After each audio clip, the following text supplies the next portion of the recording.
Durante muito tempo, a deputada e pastora Flor de Lis foi considerada símbolo de amor e generosidade. Mas para os investigadores, era uma fachada que escondia um temperamento sombrio, criminoso. Domingo, 30 de agosto.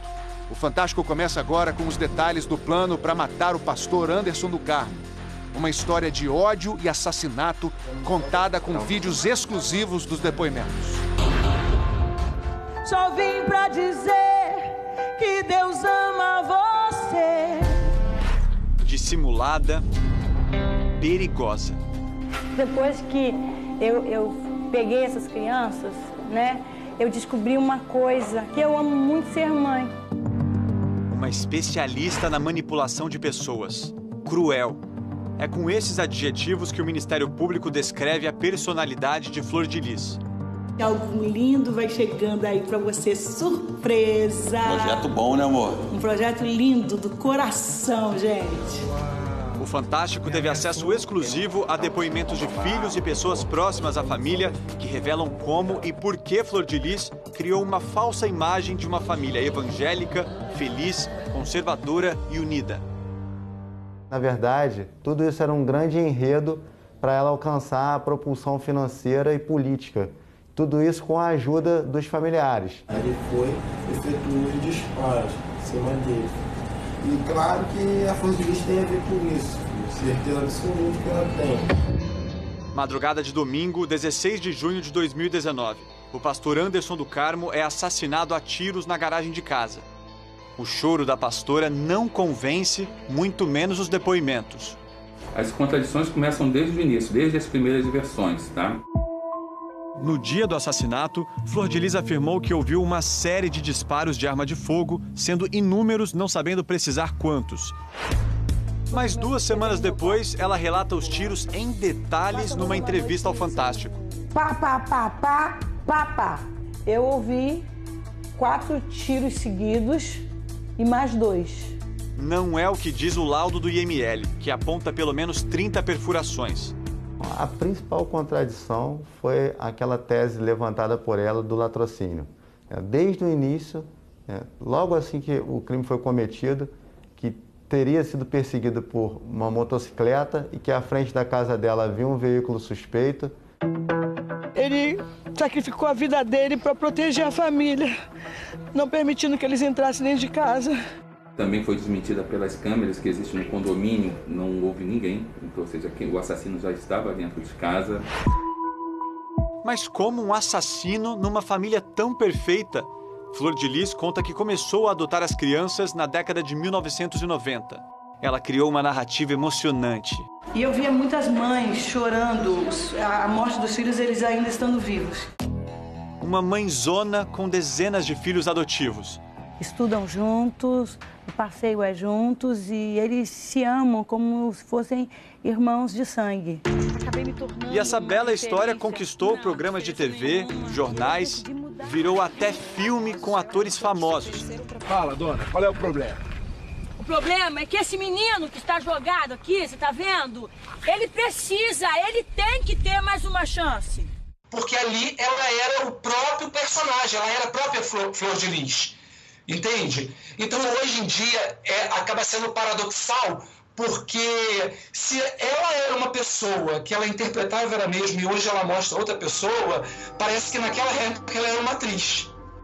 O pastor Anderson acompanhava tudo de perto.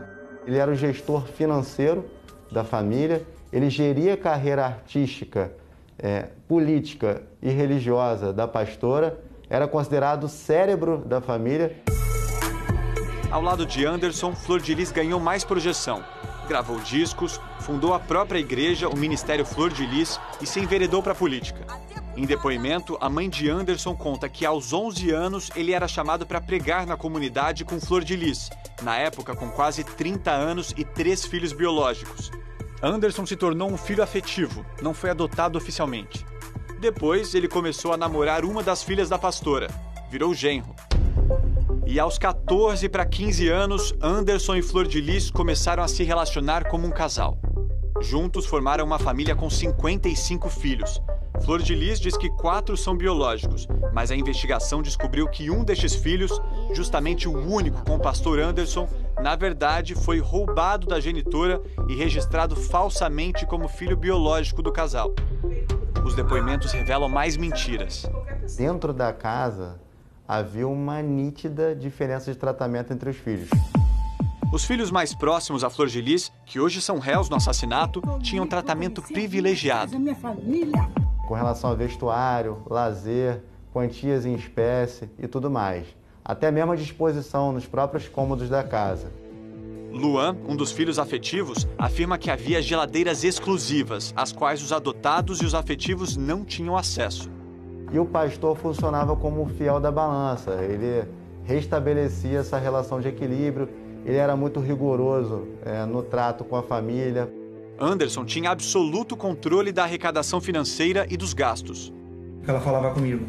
Ele controlava demais o dinheiro, não era justo, não dividia da forma correta com ela, que não estava aguentando mais.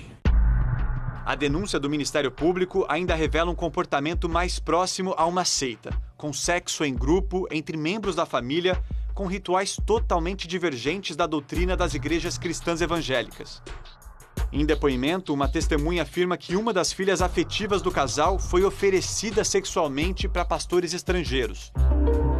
As testemunhas também relatam relações sexuais entre Anderson e uma filha afetiva e noitadas em casas de swing. Segundo a denúncia, uma completa dissociação entre a imagem construída e as práticas do grupo familiar. Você que está aí sozinho, você que está em crise familiar, crise conjugal, vem comigo. Essa imagem construída pela deputada a levou até a Câmara dos Deputados. Foi a mulher mais votada pelo Rio de Janeiro na eleição de 2018. Depois que ela tomou posse, sentou na cadeira, né, de deputada federal, ela mudou muito mesmo, muito.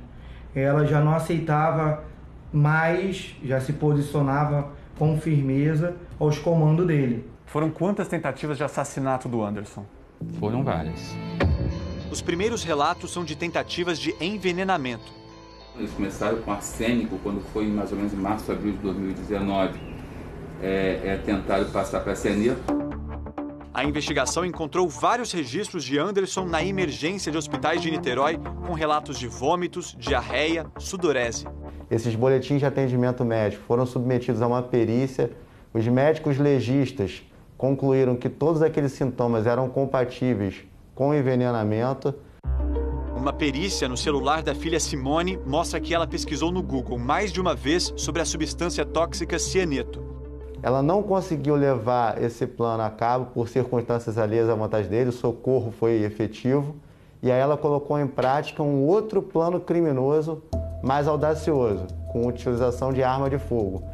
No iPad usado pelos filhos próximos à Flor de Lis, a perícia também encontrou pesquisas como assassino onde achar. Eles buscavam um matador de aluguel. Mas saía muito mais caro e era muito mais arriscado. Flor de Lis e os filhos partiram para uma solução caseira. Uma das negociações era para convencer o filho Lucas a cometer o crime. Neste vídeo exclusivo, ele relata os pedidos da irmã Marzi. Falou, pô, você não quer matar ele não? Eu falei, vai matar ele por quê, pô? Pô, aqui em casa tá todo mundo de saco cheio aqui com ele, ninguém mais aguenta ele aqui. Era pra, simular um assalto. Ele conta que os pedidos também partiram da sobrinha Rayane. A Rayane me procurou também, falando que ele estava fazendo várias coisas ilícitas lá em Brasília. Ela foi para Brasília prometido com um salário de 15 mil, mas estava chegando na mão dela só 2.500. Ela falou, pô, você não quer matar ele não? Pai, eu falei, tá maluco, Lucas diz que depois desses pedidos, mostrou para a mãe o celular com as mensagens que Marzi estava pedindo para ele matar o pastor. Flor de Lis apagou as mensagens do aparelho, mas as conversas foram parar no iPad do pastor Anderson, possivelmente por serem sincronizados. Em março de 2019, o meu pai, pastor Anderson do Carmo, me procurou. Israel, estão querendo me matar. Lucas não matou, mas comprou a arma do crime. Os disparos foram feitos pelo filho biológico de Flor de Lis, o Flávio. Segundo a polícia, tudo sob o comando da mãe. A investigação final demonstrou que ela foi responsável por arquitetar, planejar esse crime, arregimentar pessoas, convencer essas pessoas de que valia a pena esse crime. Ela financiou a compra da arma e, além disso, após as investigações concluídas, ela tentou ocultar provas. Flor de Lis tentou manipular o depoimento de alguns filhos. A um deles chegou a oferecer passagens para os Estados Unidos. E ela foi além, inventou uma carta que teria sido escrita pelo filho Lucas, que estava preso, para tentar incriminar outros filhos. No ano passado, ela chegou a nos mostrar essa carta, mas não sabia responder perguntas básicas. A senhora recebeu quando essa carta? Olha, tem uns 10 dias, por aí, uns 5, 3 dias. Eu não lembro direito. Eu ando tão, sabe? A denúncia afirma que Flor de Lis usa o cargo de deputada federal para dificultar as investigações e, pior, apontar dolosamente responsabilidade a atuais desafetos pela prática do crime que ela cometeu. A prisão dela seria de extrema importância para a investigação. Mas Flor de Lis tem imunidade parlamentar. Só pode ser presa em flagrante por crime inafiançável ou quando houver sentença transitada em julgado. Um caminho para a prisão de Flor de Lis seria pela perda do mandato por quebra de decoro parlamentar. Para isso, o caso dela teria que ser analisado pelo Conselho de Ética da Câmara, que está parado desde março por causa da pandemia. Eu conversei com o presidente da Câmara, Rodrigo Maia. Ele disse que nesta próxima semana vai propor à mesa diretora a retomada dos trabalhos do Conselho de Ética. Enquanto isso, aqui no Rio de Janeiro, as investigações continuam para apurar se outros filhos participaram do assassinato. Os promotores também compartilharam provas com a Procuradoria-Geral da República, porque encontraram indícios de nepotismo e rachadinha no gabinete de Flor de Lis, em Brasília. A defesa de Flor de Lis disse acreditar em sua inocência e que vai trazer provas para esclarecer os fatos errôneos e injustos imputados contra ela. Os advogados de Flávio dizem que ele vai esclarecer os fatos e trazer detalhes de como os depoimentos foram tomados. A Defensoria Pública, que representa Lucas, afirma que em julgamento ele vai mostrar que não participou do homicídio.